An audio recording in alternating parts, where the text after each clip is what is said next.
what is up, everybody? I am back with another video, another kind of a betting pick for you with some news. I'm sure as everybody's heard, Russell Wilson is out for the Broncos Sunday against the New York Jets. Interesting that with the hamstring injury, interesting that didn't move the spread too much. When I saw on FanDuel, the Jets were -1, now we're -1.5. That says a lot about where Vegas thinks this Denver Broncos offense is at the moment, certainly. I actually like the Broncos, even with Brett Rippon starting +1.5. I actually like him on the money line. Couple things in this game. I think the Denver defense, which has been phenomenal this season, is going to give Zach Wilson, the Jets offense, a ton of fits, especially at Mile High.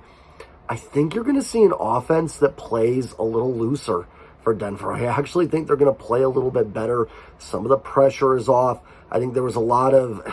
Listen, when you give a quarterback the type of money they gave to Russell Wilson, you end up forcing a lot of stuff. It's natural. I think it's one of the reasons the Seahawks offense has been successful this year. They haven't had to really force anything. They've got Geno, they've got other guys. They can kind of just let it rip. And I think with rip in, they'll let it rip and no, I don't know about that. But I think this takes a little pressure off Nathaniel Hackett with the play calling. I don't think there's going to be as much emphasis on the quarterback play tomorrow. And Brett Rippon's kind of in a nothing-to-lose situation. The starter has not been playing well. So, I mean, if he comes in as just average and gets a win, he's going to feel pretty good about himself and feel pretty good. So, I actually think you're going to see Denver play a little better tomorrow. Like I said, I think they're going to be looser. I think the play calling is going to actually open up a bit. Now, I'm not saying Brett Rippon is better than Russell Wilson. I don't think that's going to be the case long-term or anything like that. But I think in this instance, it may help them for Sunday.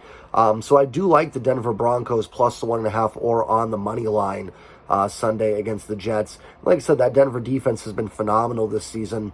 I don't see any reason that they struggle here against the Jets, to be perfectly honest. So I do like Denver in this game. And it shows. Vegas hardly moved the spread at all. Went half a point. At least what I saw on FanDuel. I don't know if it's changed. I got it at 1.5. I actually went Broncos money line at the time, but when I placed that bet, it was 1.5. Maybe it's moved since then with some of the betting. But that goes to show you all you need to know about where Vegas thinks the Denver offense stands this year. So Russell Wilson is out Sunday, and I actually like the Broncos. I'm taking them.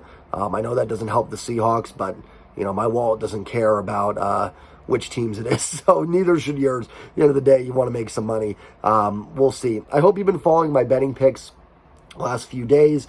Yesterday, we hit on one. I told you I didn't recommend parlaying the Panthers money line and the under 7 goals. I did it separately.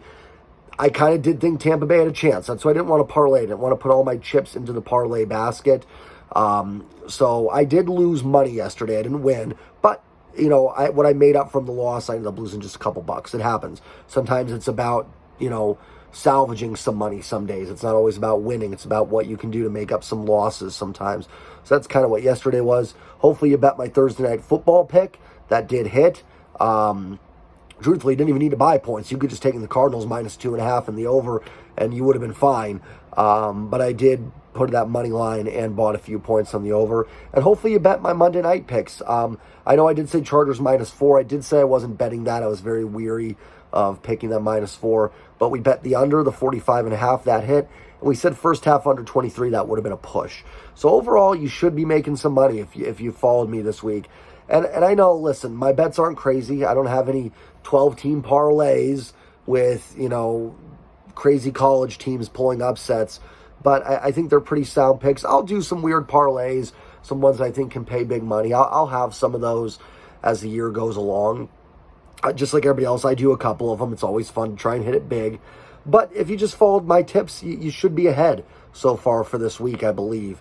I'm not saying this to brag or anything. Just saying that, I do have some idea what I'm talking about with some of this stuff. So hopefully you follow me. I'm never going to hide my picks behind any paywall or anything like that. So if you have any questions, just let me know. Any game, I'd be happy to give you my best advice, whether I like it, don't like it. And even if I don't like it, I'll still give you my pick, because maybe you want to bet it. Sometimes people just want to bet a certain game. Maybe it's a national game and you just want to keep it interesting, so you need some advice. I will let you know. I might tell you, hey, I don't like this pick. That was kind of the Chargers -4 on Monday. I didn't love it, but if I had to bet, that would have been the pick. So hopefully you guys make some money this weekend. As always, bet responsibly. Don't pay people for their picks. Don't do it. And buck the historical trends. Don't worry about what happened in 1988. And I will talk to you guys later. We'll have a Seahawks recap up tomorrow. I didn't get a preview video up this week. Yeah, I didn't get a chance to get a preview video. We'll have a recap tomorrow of the Seahawks-Charger game. And so I'll see you guys tomorrow. Peace. Oh, like, comment, please subscribe. Look at my videos. Like 90% of my views are from non-subscribers. My views are starting to go up. Again, for my standards of views. Starting to get consistently 60, 70, 80 views on a lot of my videos, but most of them from non-subscribers. Please subscribe. It really helps me out a lot. Not trying to beg for it, but really trying to grow this channel. I do want to get to, my next goal is 100 subs, and eventually I want to get 1,000 subs. I mean, I'd love to get more than that, but that's really what I'm trying to shoot for. You guys can help me out. I think you'll find some good insight here, some good, just solid sports talk. So hopefully you guys enjoy it. Like, comment, subscribe. I'll see you guys tomorrow. Peace.